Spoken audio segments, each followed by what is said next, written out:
What's happening, ladies and gentlemen, and welcome into another edition of On the Record presented by CalledIt. I'm Danny Burke, your host, and as always, thrilled to be here with you as we discuss some of the top topics throughout the sports prediction world. We've got World Cup matches today, we've got the Daily Call, and our challenge, The Run, where as you can see now, the pot is over $1,700. Today will feature trade number 4.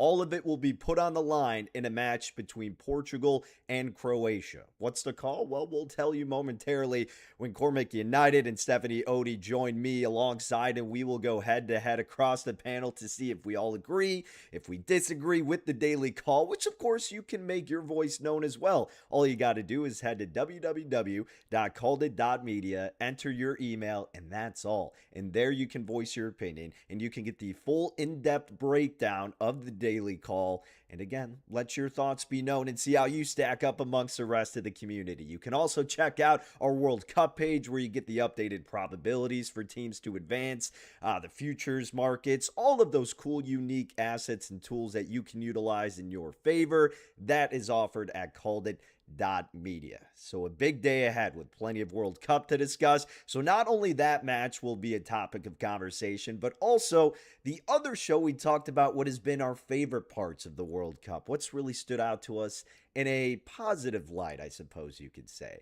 But now, on the contrary, we're going to flip it around and say some of the things that have been grievances, what has annoyed us thus far throughout the World Cup, and sandwich in between that topic and the Daily Call, we'll flip it to the hardwood like we did with Jaylen Brown, who did end up getting traded to the Philadelphia 76ers. Now the next target is LeBron James. He says he's not going to go back to the Lakers.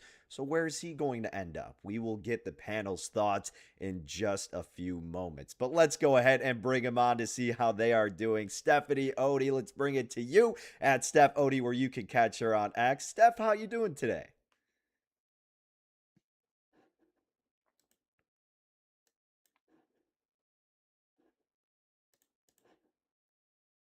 Oh, Steph, yeah, we're missing your microphone there, Steph. Let's work on that in just a few minutes. Oh, there we go. Now we got you. Put us on mute. I'm at a family reunion, so I'm in a giant house with all of my family. So I muted it just in case there's any kiddos around. But yeah, we watched the U.S. team win last night.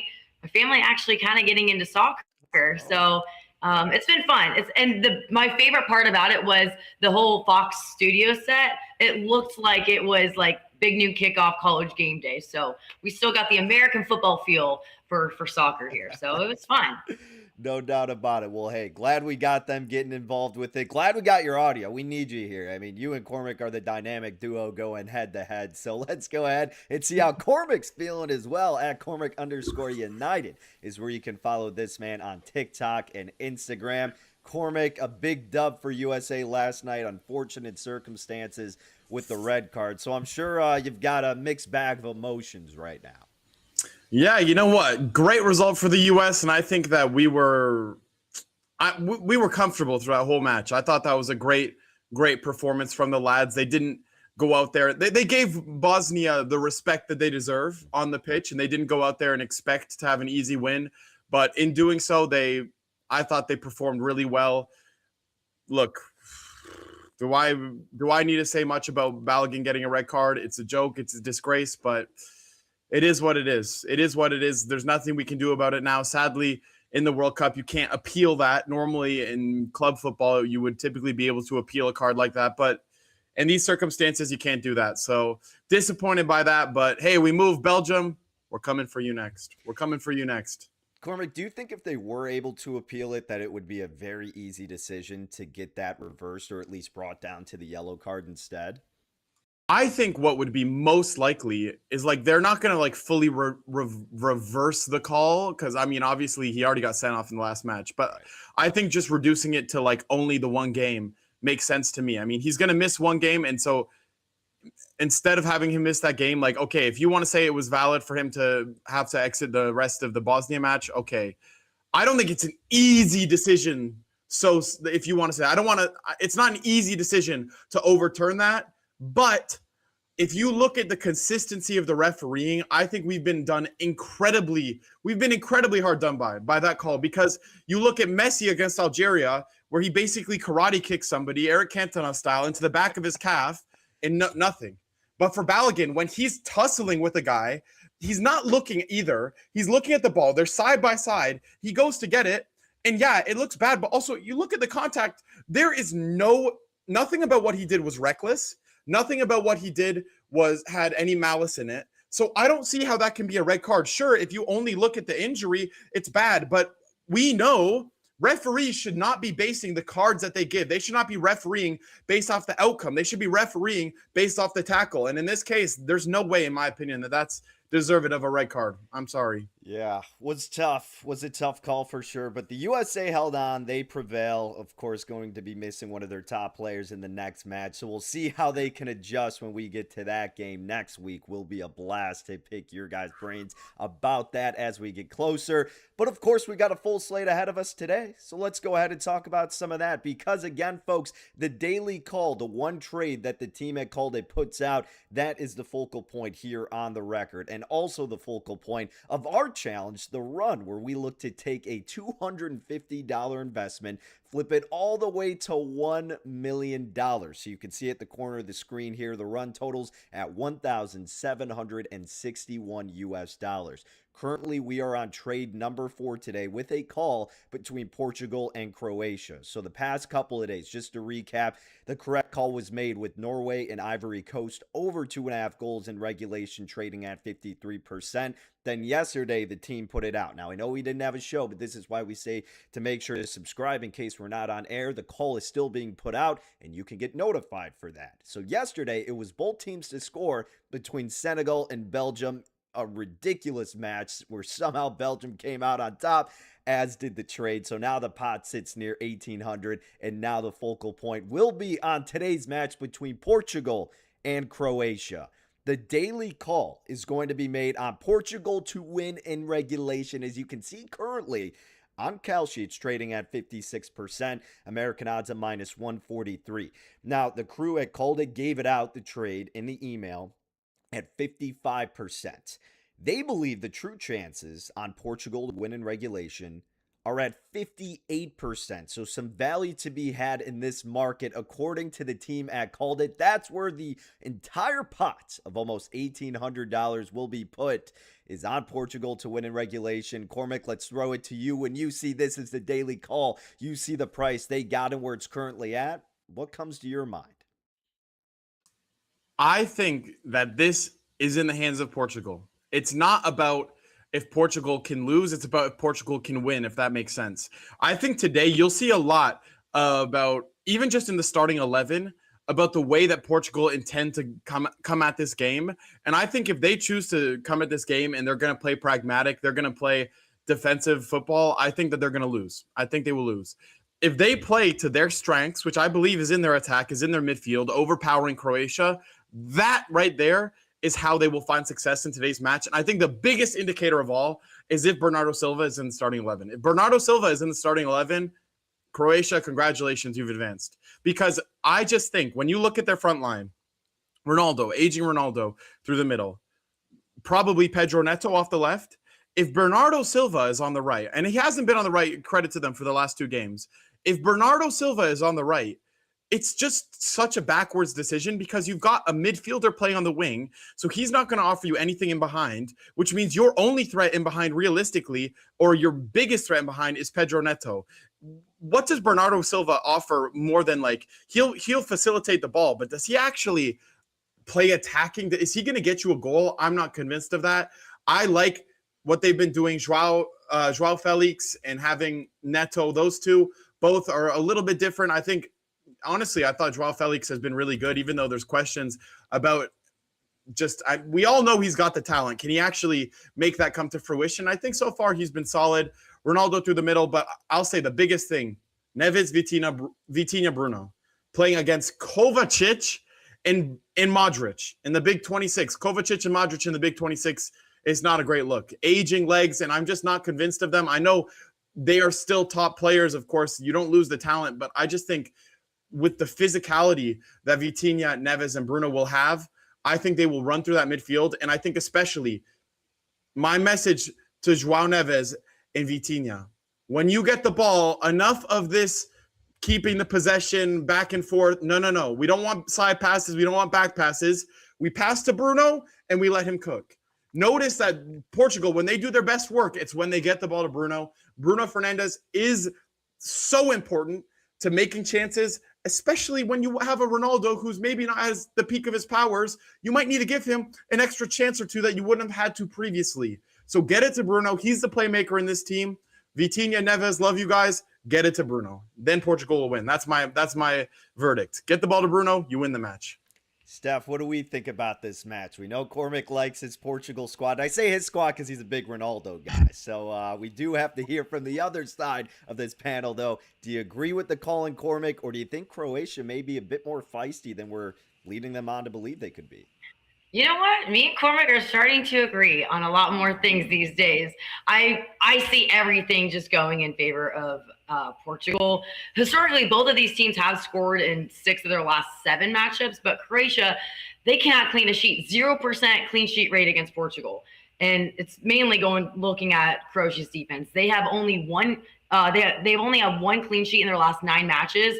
They gave up 5 in just 3 group stage games. And while they were putting up an average of just over 1.5 goals per match, you compare that to Portugal, they're averaging about 2 goals per match while allowing they're averaging under half a goal per game. So that's 0.33. So I look at their defense, and Croatia is just too porous. Dominik Livakovic is just completely exposed. Croatia's save rate, 62%. Portugal, 90%. Everything defensively is in favor of Portugal. Then you look at offensively. The possession completely goes to Portugal. They dictate the tempo, and that forces Croatia to just constantly be chasing the ball. And their guys are aging, that core squad. They're veterans. They're aging out. That's going to get them gassed, I think, probably by the second half of the game. Portugal, they're also averaging 62% possession in the tournament, taking 12.7 shots per game. Croatia, their possession's about 53% of the time. Their shots only 8.3 per game. Portugal, they're averaging far too much production. They're very efficient. They average a 7 clear-out goal-scoring chances per match. That's against world-class finishers on the pitch, creating 7 major chances, all amongst all that guarantees clearing of just 1.5 goal threshold. I think Croatia, they're going to get gassed. Their defense needs a lot of work, and I think that Portugal is just going to keep them running after them the whole time because they control the whole game. So I think this one goes in favor of Portugal. I'm agreeing with CalledIt. And both of these, I was trying to look at, how many goals. Like, do we think that Croatia will be able to score? Well, historically, both teams do. They score head-to-head about 1.5 goals over is the averaging about 86% of their games, with both of them putting up some goals. So I think the best play I see in this game is what CalledIt's taking, with Croatia winning it. Yeah, no doubt. And then Cormac, Stephanie kind of brought up the total a little bit here. Regulation time over 2.5, trading at 55%. Any thoughts on the total? I know that Portugal defensively has been great, but do you think it's one of those things where they're going to come back down to reality? The bickering around the team naturally is with Ronaldo and maybe him being a liability because he's just hanging on the back end, right? And then it opens it up defensively. We've seen Croatia come alive, especially in that England game. Could this be a higher scoring affair? I actually don't think this will be high scoring at all, if I'm honest. I mean, we'll see how the way that the teams come out to play this, but I would say, ironically, I actually think that Croatia probably, in my opinion, have a bit of a stronger defense. I know you look at, for example, Joao Cancelo, you look at Nuno Mendes, who's arguably the best left back. I think he's the best left back in the world, and that's so strong. But then you look in their center backs are not what they used to be. I mean, Ruben Diaz, I don't think is that great. I never rated him that much, and especially now, I really don't rate him that much. And I do think that Croatia have a solid back line.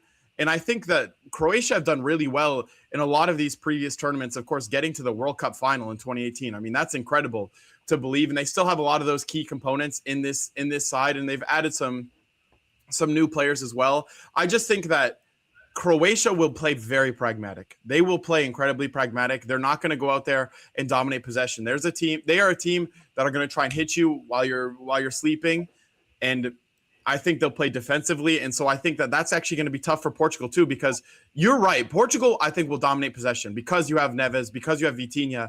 Those are two players that dominate possession. Now, the thing is when they're coming against a low block, how much, like, you can have the ball all you want, but if you're not actually attacking with it, what does it do? Like, if you're just doing side passes between the midfielders and your fullbacks, like, does that actually provide anything for you? I'm not sure. And that's why I have the emphasis on getting the ball to Bruno, because unlike Neves, unlike Vitinha, who do in their own right, I mean, they offer stuff offensively as well. But I think that Bruno, what he offers in his chance creation, especially, I believe Croatia will play a low block. In that scenario, I think Bruno will be the key. And so we'll see what happens. I don't think it's going to be a high-scoring game. I think that it will be one of those games where it's going to be one goal that wins it. So I'm not saying 1-0, but I don't think there's going to be more than a one-goal margin either way. I bet Portugal puts up 2. I'm wondering if Croatia will put up 1 or none. That's kind of where I'm at. Yeah, I think it is good. I will say it is good that almost a low block right now, because Ronaldo is lacking he's not as much of a threat on the counter, on the break, as he once was.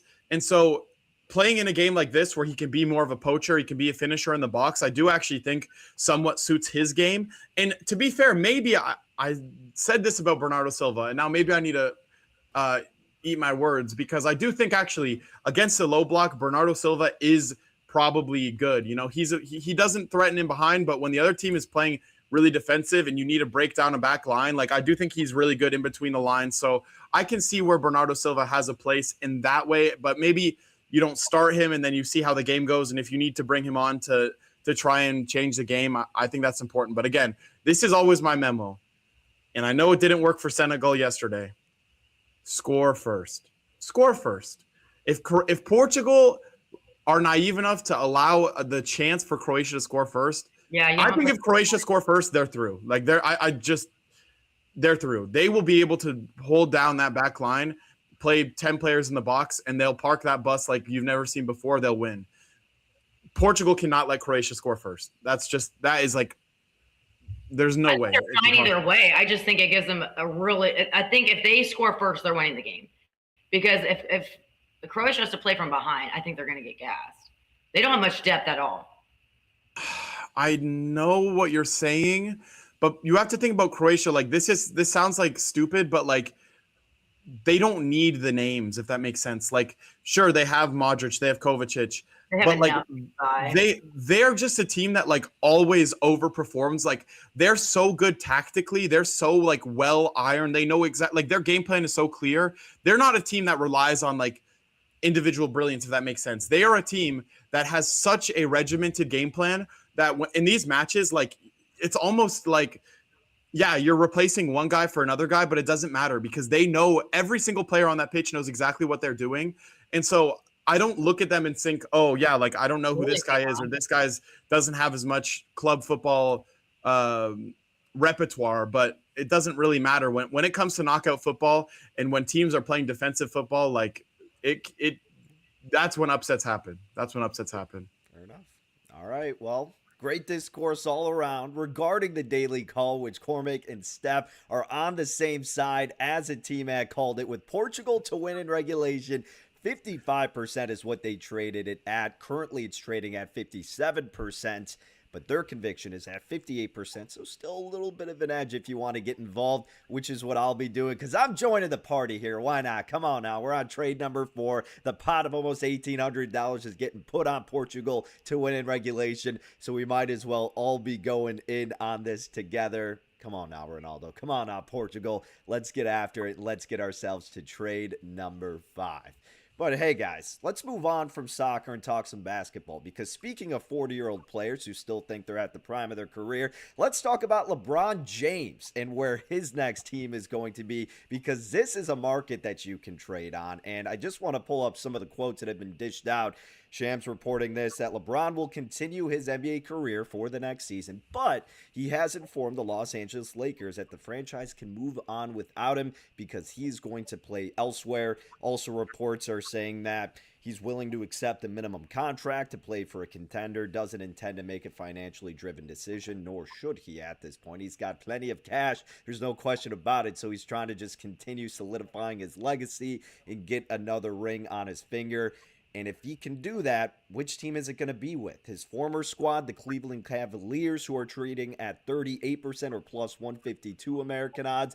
Golden State at 33% plus 189. Miami, who just picked up Giannis Antetokounmpo, they're trading at 16% or plus 489.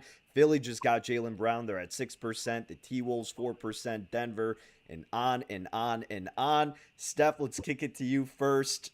Where is LeBron going to end up here? A lot of options. Do teams even want him at this point in his career? What's going to happen? Yeah, I think teams definitely still want him. You saw Minnesota really be aggressive in trying to get him. That's a long shot. I really think there's two that it's up against, and it's really interesting. It's kind of nostalgic going back to like the 2015s, the teens era of Golden State versus the Cavs. I think those are the two that are the most probable. As an Ohioan, I do think it would be like a storybook ending of his career to come back to Cleveland and cap his career with the Cavs. That'd be his third return back, which would be interesting. But things align pretty well for them. The cap space alone is there. But to your point, I don't think that's a big issue. I think that he's willing to take a cut to finish right. Every veteran athlete I know, just the way they want to plan the way they go out. Like that it's so important to them. They don't want to go out when they're not at their peak or, as they're fading. So I do think that even though they have the cap space and they have the right roster pieces, I think just where he grew up, what Ohio means to him, he's gone back twice already. I do think it would make sense for him to go back to Ohio, although there is some dialogue around Golden State where his podcast network just recently reposted an episode with Steph Curry, and they're talking about how great they played, their dynamic on the same team at the Olympics. But if I had to choose right now, maybe it is my Ohio blood in me, but I think it's got to be the Cavs just by the way, like the poetry of it all. But then again, we know LeBron likes to team up with some star power, and he could find that in Golden State. It would just, I don't know. The way that would end, just think of his career, the way it started, like going the Golden State and Cavs whole, like that was like a 5-year span of it's just them two back and forth. It'd be so weird for him to end his career with Steph Curry at Golden State. But then I think there's a strong chance that he could win with them, and do it in the West Conference. So that's tricky. I do think that the whole James Harden factor could be something to point out with Cleveland. His recent contract agreement that freed up just enough of the cap space. Like there's flexibility there in the Eastern Conference for them to comfortably navigate through even maybe a multi-year deal with LeBron. But so I have to lean Cleveland, but I do think it's down to these two, which is just so unique, I think. Cormac, what do you think? You know what? Look, I see Ohio, I see Cleveland, but why go to Ohio when you can go to the superior Midwest state? Here we go. Hear me out. The best duo in the NBA. The best duo in the NBA. Tyrese, LeBron James. Come on, think about that. That's pretty good. Tyrese, LeBron James. Draymond made a big sacrifice too to make it happen. That's the favorite right now. No, I do think, jokes aside, I actually think Golden State makes a bit more sense, especially because LeBron James has been so vocal about the fact that he wants to play with Steph Curry. Whenever he gets asked in an interview, like, if you could play with anyone, who would it be? He always says Steph Curry. There's a little bit of a bromance going on. I think that maybe I'm the first one to see it. I don't know, but there's something going on there. And I think, you know what, the Miami boys in San Francisco, Jimmy Butler, LeBron, I don't know, there's something there maybe too. We'll see what happens. I think the third factor is that it's not very far from where he is now. So as far as moving, even for, I don't know, is Bryce is the youngest, or there's one more after that? I don't know the family tree very well, but just for transition wise, it's probably a smaller transition. Not that that's maybe what's going to be at the forefront of his mind. Probably basketball does come first, of course, but you say this fairy tale ending, and I do see what you're saying with Cleveland, but I think also for him to be able to have like the last dance or whatever you want to call it with Steph Curry, for them to finally get to play together, I think that is maybe a fairy tale ending in some ways too, like where, the example I'll give is like, imagine if Messi and Ronaldo played together, like that would be incredible, I think, for the sport. And so maybe not the exact same because they're a bit more rivals or more of a heated rivalry, if you will, than Curry and LeBron. But yeah, I think that Golden State is where I see him going next, to be honest. Yeah, it's going to be those two. I was going to say, I tend to agree with you guys because you think about LeBron and trying to leave this lasting legacy. And as much as he wants to deny it and maybe saying he doesn't care about the GOAT conference, not that he said that verbatim, but thinking that it may not be, it's certainly a thing. And how can you compete with the likes of Michael Jordan? It's not necessarily, in my estimation, going back to Cleveland and winning again, which I don't think is going to be the right trade to make. I think it would, his narrative being winning a championship with 4 different organizations, something that obviously Michael Jordan didn't do. So I think that would make an option like Golden State more appealing for him. And to play alongside Steph Curry. Do I think they'll win a championship if he goes there? Absolutely not. These guys are too old and they have no depth whatsoever outside of Steph and LeBron, and Draymond's talking about going out. I just think it would be all over the place. It'd be fun, but I don't think it'd be the smartest choice. If he were smart, he would go to the Eastern Conference, try to make his way there, go to Miami, team up with a Giannis Antetokounmpo, and get under the Pat Riley tree like he's done in the past, go to a familiar organization again, and try to win with that roster. Philadelphia, with the moves they made, doesn't make any sense, and I don't think he's going to fit well with Daryl Morey in that front office. Minnesota, you want Anthony Edwards and LeBron James trying to vie for who's the top dog? Not as much. Selfishly, I think entertainingly, it would be very fun to watch him and Jokic together with the Nuggets. Do I think that's going to come to fruition? No, but I think that would be kind of a fun twist at 4%. But again, if you're LeBron, you should try to go to the East for an easier path to the championship if what should be your ultimate goal. That's kind of how I see it, Steph, is that it should be an Eastern Conference team. But if it's not, yeah, I could see him just wanting to play with Steph on Golden State. Yeah, they always want to go out on top, and I think that'd be a great duo. And Cormac's point, he's already out in California.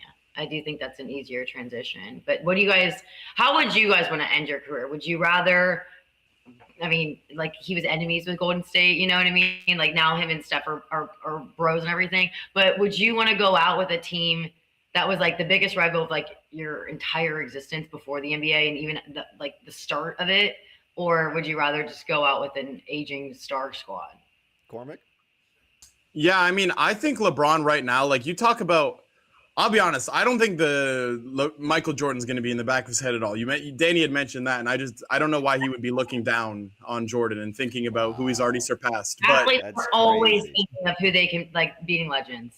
Yeah, but he's already above Jordan, so why would he be worried about Jordan's not going to come out of retirement? Okay, now we're disagreeing again. No one is above Michael Jordan. Why would he be reversing down to try and beat somebody he already beat? I don't know. That doesn't make sense to me. But you know what? I do think that this is a little bit the fact that this is even a debate, like that he could go to Golden State, does a little bit say something to American rivalries, in my opinion, that like is like even a possibility.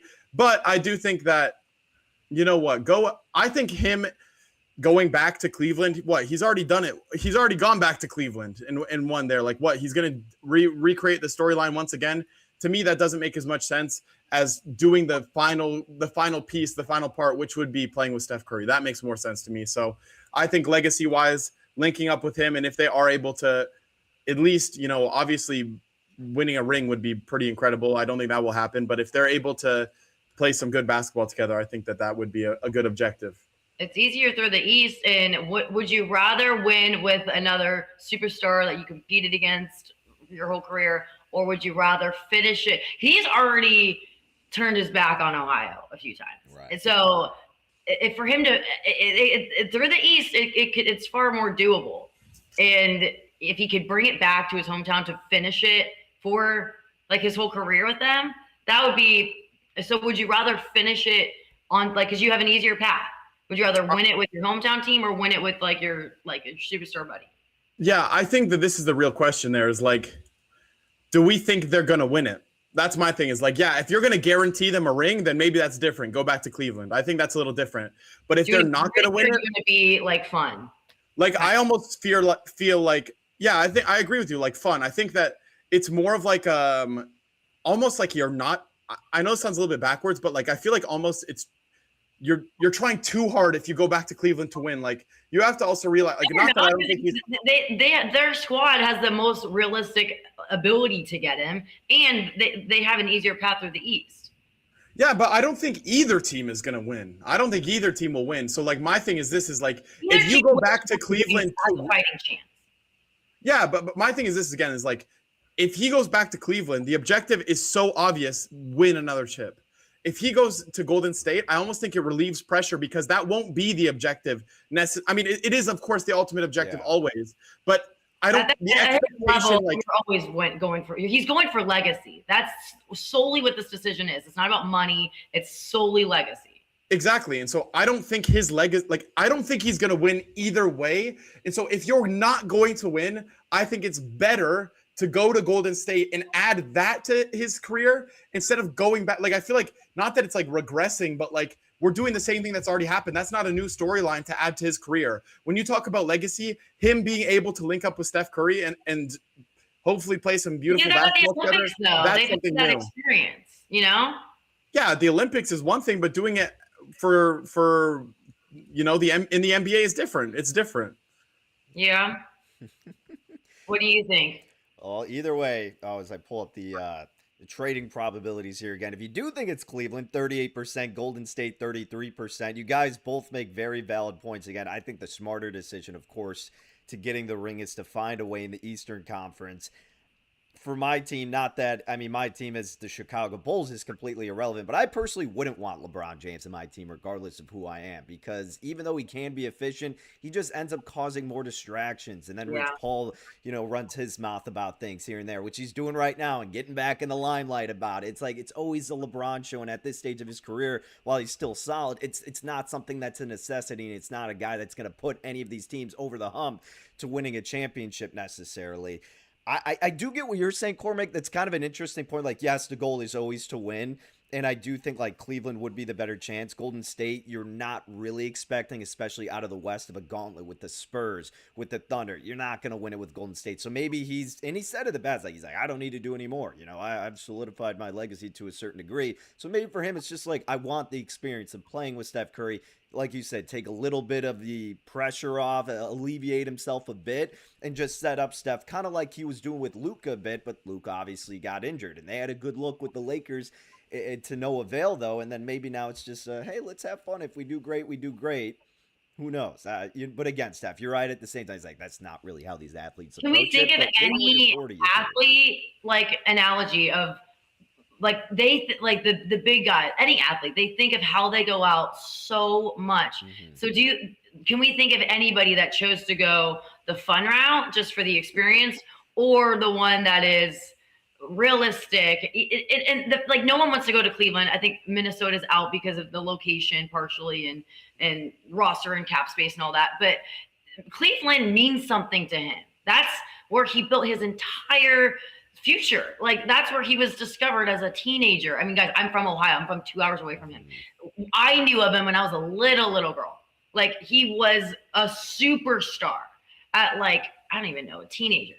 So, like, and it's more doable, that route. I just think legacy wise, any athlete, they never want to go out fading. They want to go out on top. They do. But then that same chapter on Cleveland already. He did what he needed to do. I agree. But, like, if that's the most, like, realistic or doable, a team that can get him in the right circumstances, they can make the right roster moves. Like, just get. I'm not only adding in the Ohio element of it, because that's just the most realistic team, the one that has everything right for this move, also aligns with, like, the nostalgia and the meaning it has for him. I just think that in the same way that you say that, like, oh, it could be a fairy tale ending, like, nobody, you want to go out to the top. The same exact thing could be said when it doesn't work. And you're saying, oh, you want an example? Cristiano Ronaldo, Manchester United. Yeah, I knew it was coming there. He comes back to Manchester United. Ronaldo had the choice. It's actually fairly similar. He was going to go to Manchester City, Manchester United's biggest rival, one of their biggest rivals at least. And then at the last minute, he comes back to Manchester United. And to be honest, for a lot of Manchester United fans, that ruined his reputation at the club because it ended so bad. It ended so poorly with his tension with him and Ten Hag that it actually hurt his legacy at Manchester United, even though he was a solid player for Manchester United. Just because of the tension that happened, it actually made it worse. And so, and this is, again, a similar thing where Manchester United, the year before he joined, I believe they got second place in the league. So he joined a team that was second in the league, and then they don't do as well after he joins. I think you could see the same exact thing with LeBron James. If he goes back to Cleveland, in the same way that it's a happy ending if they win a chip, if they don't win a chip and people feel like he's holding them back, LeBron James, will be the one who has to burden all of the weight of that on his shoulders. Whereas at Golden State, if they don't go out there and play as well, he's not going to have the same amount of criticism that comes at him. That's a good point. Good point. Something to think about. A lot of time to think about it, probably, depending on when we're actually going to figure this whole thing out. They'll drag it out enough to just keep the content rolling. And hey, it's got us talking about it, which is always entertaining at the very least. But guys, we have been going for a little bit, so I want to make sure we squeeze this in because I got to pick your brains about what has been the most annoying thing so far at this World Cup. The other show we did, what has stood out the most, what has been joyous to you, kind of a fairy tale narrative about the World Cup so far. But Cormac, I want to ask you first, what has stood out to you in the wrong way, kind of annoyed you so far about this World Cup, just grinding your gears? I am so fed up with the nonsense, the utter woke nonsense, if you will, revolving around referees at this World Cup. And I'm not even talking about the decisions. The decisions are one thing. We always know people will find a way to complain about referee decisions. Why on earth do the referees have head cams on? We got face cams on. They're basically wearing meta glasses, walking around on the pitch. That, for me, nonsense. Second off, we're now doing, this is very American, so you guys will be more familiar with this. I don't like that the referees are announcing this on the pitch, like what the call is. Firstly, because let's be honest, let's be realistic. The level of English fluency is varied with some of these referees, so it's obviously a bit of a struggle for some of them. But even furthermore, like, we can see it just as well on the screen. Why do we need to give? I feel like this World Cup more than ever is trying to like make the referees famous. We're trying to make them famous because that leads me on to my third point. Why on earth are the referees getting their name on the back of their shirts? What's next? Are they going to start selling these? How long does it take before I can start buying a Michael Oliver, Anthony Taylor referee jersey at the World Cup? When does that come into play? Because I feel like the way it's moving right now, it's going to be pretty soon. Last but not least, we have got referees at this World Cup going down for cramps. We're doing injury breaks for referees. What on earth is this? What on earth is this? They had to get, the fourth official had to come over to give them electrolytes. What are we doing? What's going on with the referees? I'm a little bit like, guys, the referees are getting way too much airtime at this World Cup. If I had one thing that I'm most annoyed about, it's that. Oh, my word. Stephanie, I think he's getting used to what happens now in American football where you're getting the announcements on TV, right? I think that's okay. And I kind of like the ref cam. It offers a unique angle. I think it's a cool perspective. And I think it's a gimmick. We got that electric piece of content, though, when the referee said whatever call it was, and then the crowd just goes nuts. Like, I don't have a problem with that. The last name on the jersey, absurd. The cramping, neither here nor there. But the other two, I don't mind as much, Steph. The thing, I don't think it's as vain as you guys are making it. You can also point it to accountability. If there's a bad call, you can pinpoint the ref. So I really don't think it's that vain. I don't. I like it. So when I'm sideline reporting American football, I go up to the referees and I meet with them like I do with all the coaches and like any key players. I have like a hit list of like every guy that maybe had an injury that I want to keep an eye on. But the referees are like on my list too. I always make a point to chat with them, and you want to be familiar with like maybe they like, especially when it goes conference to conference. If I'm covering an SEC game and there's a Big Ten ref, like you like to kind of know how they tend to go, like how fans react to it. So I think you guys are maybe I don't know. I don't think it's as vain as you guys think it is. I like the names because of the whole accountability factor. I don't think it's like trying to make the famous. Fair. I can fully agree with the cramping is a cringy. I had to say it, it's cringy. We cannot make soccer any more soft. And if your referees are getting like breaks because they're cramping up, that's just cringy. But maybe it is the temperatures, people being dehydrated and things like that. That part's cringy to me. You know what? To be fair, I will say, you know what? When you play a sport that you have to actually exercise for more than 10 minutes, it does make sense that would happen, when you're not just sitting on the sideline for 90% of the game. But yeah, you know what? I'll say that much right there. I will go back. My problem with the names in the back is not so much, I mean, I see the accountability, but everybody knows the names of the ref anyways. And it's the same thing with the ref making the call on the thing. Yesterday, when Balogun got sent off, that referee was aura farming. He was standing there like waiting until everybody had their attention on him. I swear he was doing that.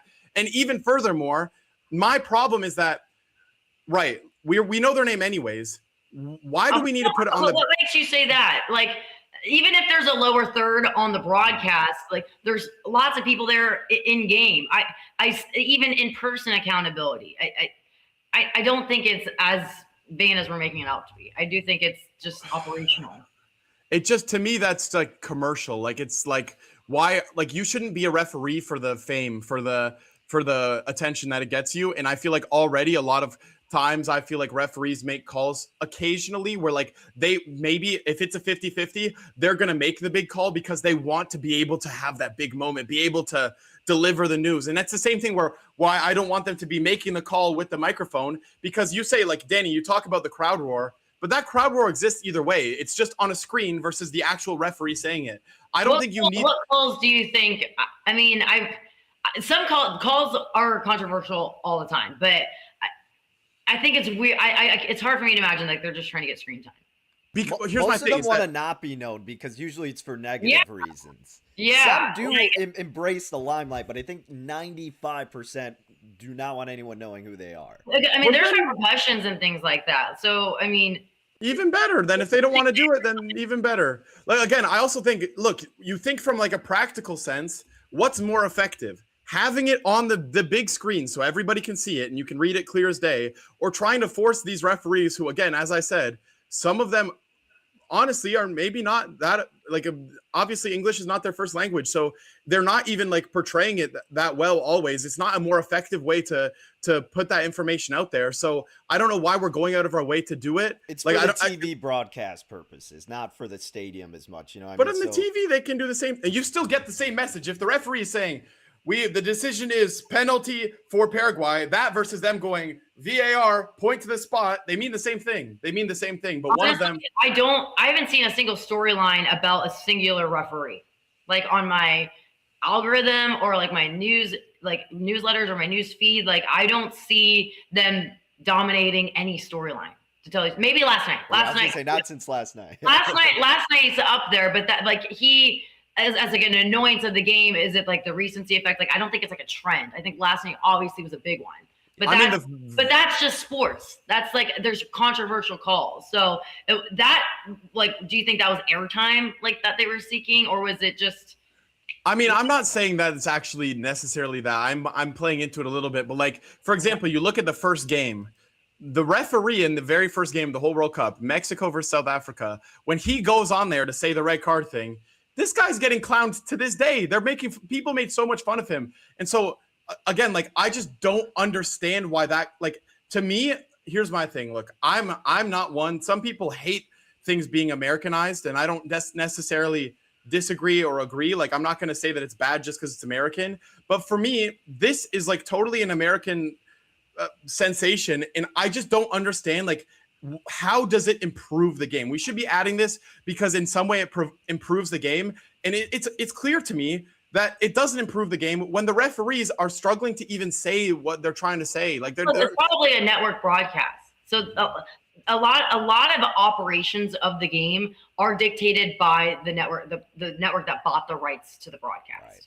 So, like, if this were on a different network, would we see that? It varies. It genuinely. But they do it on Telemundo. They do it in all of them. All of the people get we'll see that referee thing is what they changed it. FIFA changed it. It's not. I mean, I agree with you that maybe the network wants that to happen, but also FIFA's not going to sit there and say, "Oh, okay, well, Fox, you want to change that? You can change whatever you want." Like they're not going to sit there and take that either. So I agree with what you're saying, but I also think that in this scenario, I don't know if that's how applicable that is. Honestly, exactly. If it is dictated by FIFA, I think that all points towards the accountability factor. If the referees are directly under FIFA, then I think putting the names on and the screen time, that's by FIFA. It's not the TV broadcast. Then I think it's all about accountability. All right. We'll have to agree to disagree. All right. I want to give mine really quick, and then Steph, obviously want to hear yours if you have one that's overwhelmingly kind of taking control of your thoughts. But one that is kind of irked me the wrong way, and I think I was talking about it a little bit earlier this week, but it's just, people especially, and I will say, it's very American attitude to just go and start watching soccer now and give your input. This is what you should do. It's not like I've been a diehard soccer fan religiously. Like I love the World Cup, but outside of it, I don't watch it that much. So my thing is like, don't try to just implement and change these rules just because you're watching now, but especially it's with the PKs that people are giving their 2 cents going, it shouldn't have to end on penalty kicks. It should do, this. I saw that consuming the timeline because of the past couple of nights, not last night, but before, where we had all these games end in PKs. I thought it was electric, and it clearly isn't as easy as everybody thinks it is with all of these guys missing with the pressure pack situation. I love the PKs, so that's been kind of ticking me off as everybody's saying you should get rid of them and end it in a different manner. I love how it's conducted up to this point. I get the complaints. We're not knowing stoppage time, the hydration breaks too, but that's something that's just newly implemented. Those are obviously, a little bit different things. But the PKs people complaining about it was driving me crazy. I thought that it was a blast watching. I think it's so fun to see it come down to that. You guys, this is crazy given my history with soccer. I've really struggled to come up with something that annoys me. I've loved the World Cup. I love the social media stories, the camaraderie among nations, like these full circle moments of these small nations having a Cinderella moment.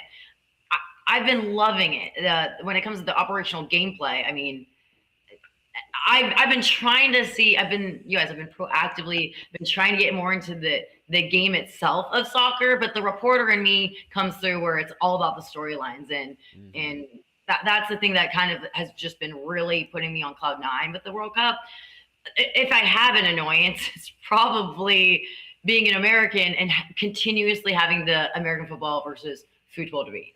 That's not a World Cup thing. But it's just very prominent right now because maybe an annoyance I may have is that, people are just tuning in because of the World Cup.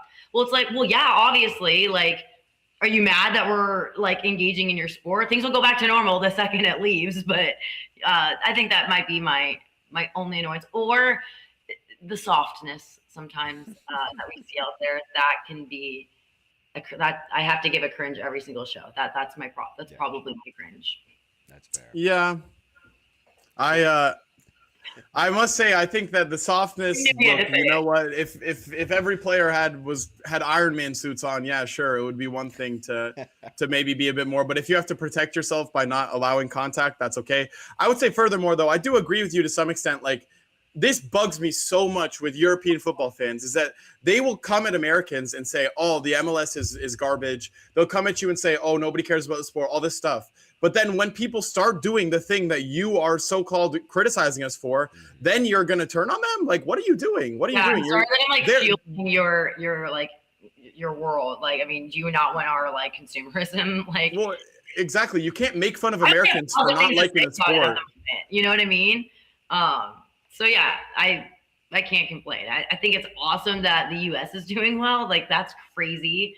I'm just so sad about my Scotland team, but yeah, there's been some crazy storylines. Like, I saw one, I forget which country it is. I should remember this, but they, if you were a single, or if you were a dad that owed alimony, did you see this?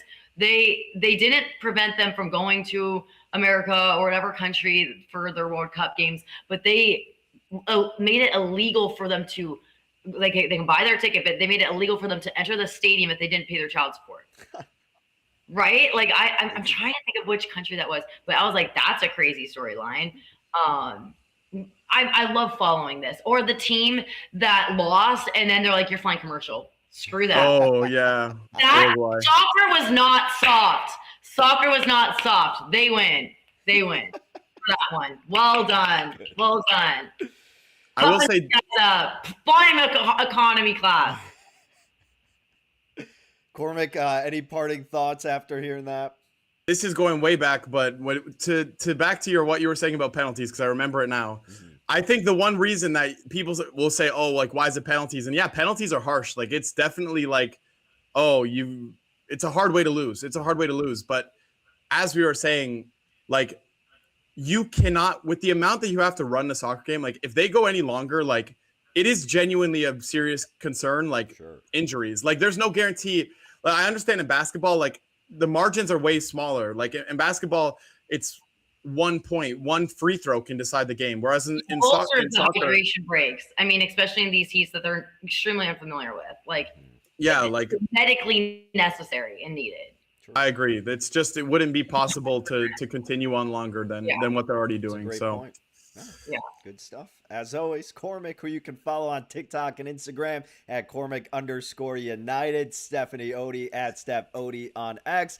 Appreciate you both as always. Best of luck with the trade that is going to be everybody's trade, I guess, today, because we're all on the same page here, and the team had called it with Portugal and Croatia. Portugal to win in regulation. That's what us three are going to be sweating out, and that's what the team at Called It is sweating out for the challenge, the run, where they're looking to take a $250 investment, turn it all the way to a measly $1 million and nothing about it, huh? Just got to do it 12 times in a row, and currently the crew is on trade number 4, and that's what it is. Portugal to win in regulation, trading at 55%.